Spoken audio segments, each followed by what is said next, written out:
In today's video, I'm going to teach you how to build and publish a simple app using Lovable.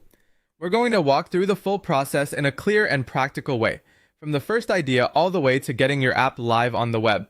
This is a great workflow if you want to move quickly from concept to a usable product without getting stuck in unnecessary complexity. To begin, open Lovable and describe the app you want to create.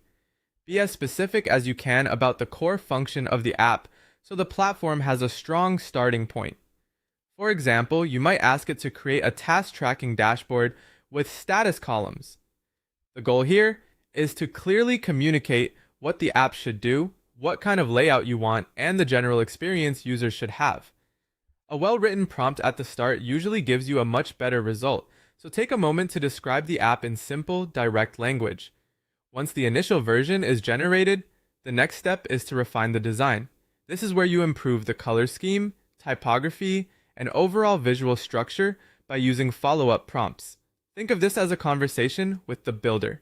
If the colors feel too bright, ask for a softer palette.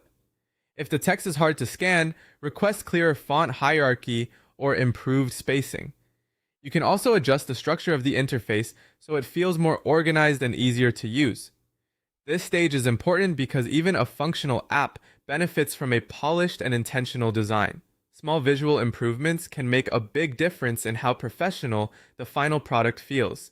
If your app needs to save data or allow users to sign in, connect Supabase integrations next. This step adds the backend functionality that turns a static interface into something more interactive and persistent. For example, if users need to log in, manage records, or store progress over time, Supabase helps support those features. As you set this up, make sure the integration matches the actual needs of your app. If you do not need stored data or authentication, you can keep things simpler and skip that complexity.